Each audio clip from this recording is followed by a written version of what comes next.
మల్లాపూర్ మండలం వెంపల్లి ఎర్రకుంట చెరువును కాపాడాలంటూ ఎమ్మెల్సీ జీవన్ రెడ్డి ఆధ్వర్యంలో మెట్పల్లి ఆర్డీఓ వినోద్ కుమార్ గంగపుత్రులకు వినతి పత్రం అందజేశారు.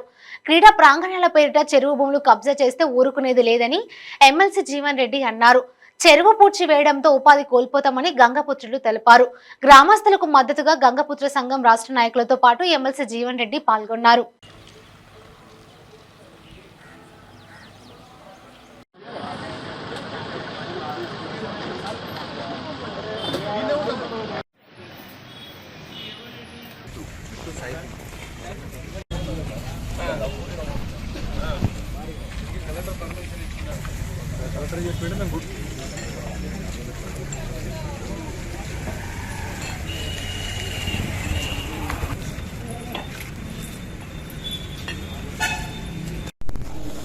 From our party side, went to Sai Kumar, state president, also he has come from the Jilla president, almost 10 pages.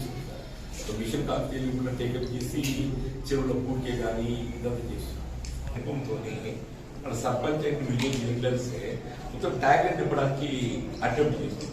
నేను మీ దృష్టి తీసుకొచ్చాను. మీ దృష్టి తీసుకొచ్చి ఐ థింక్ మీరు మాట్లాడితే కొంత రిజల్ట్ కనబడి మాట్లాడుతున్నాను.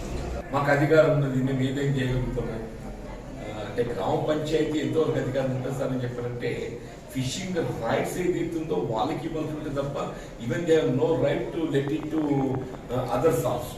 అండ్ ఫర్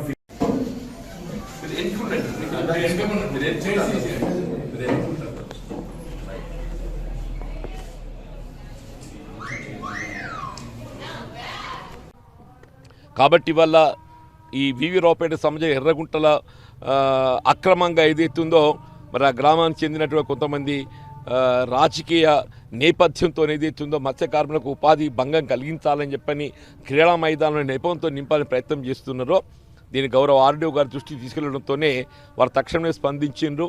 తక్షణమే స్థానిక తహసీల్దార్ గారికి ఆదేశాలు జారీ చేసి ఏ పరిస్థితుల్లో కూడా ఏదైతుందో జలాశయాలు నింపడం చట్టపరంగా నేరం అవుతుంది కాబట్టి అది ఎవరు నింపే ప్రయత్నం చేసినా దాన్ని నిలుపుదల చేయించడానికి చర్యలు చేపట్టాలని చెప్పని గౌరవ ఆర్డీఓ గారు ఏదైతుందో తహసీల్దార్ గారికి ఆదేశాలు జారీ చేయడంతో ఇప్పుడు నిలిపివేయడం జరిగింది. మేము భవిష్యత్తులో కూడా ఆర్డీఓ గారు విజ్ఞప్తి చేసింది ఈ ఎర్రగుంట చెరువు యొక్క FTL ఫుల్ ట్యాంక్ లెవెల్ నిర్ధారణ చేస్తూ ఆ ఫుల్ ట్యాంక్ లెవెల్తో పాటుగా ఏదైతుందో బఫర్ జోన్ అనేది కూడా ప్రధానమని చెప్పి అంటున్నా. దానికి 30 మీటర్ల వరకు బఫర్ జోన్ ఉంటుంది. ఆ 30 మీటర్ల వరకు కూడా ఏ విధమైనటువంటి ఒక నిర్మాణాలు కానీ అంటే కట్టడాలు కానీ దాన్ని మట్టితో పూడ్చడం కానీ చేయడానికి వీలుండదు. ఆ విధంగా గౌరవ ఆర్డీ గారు తప్పకుండా చర్యలు తీసుకోవడం జరుగుతుందని చెప్పడం జరిగింది. తెలంగాణ రాష్ట్ర స్థాయిలో ఎక్కడైనా కానీ చెరువులు కుంటలు నింపే ప్రయత్నం అక్రమంగా చేసినట్టయితే దాన్ని నిలువరింప చేయడానికి కొరకు గంగపుత్రులు అందరూ సమైక్యంగా పోరాటం చేయడం జరుగుతుందని చెప్పని హెచ్చరిస్తున్నారు.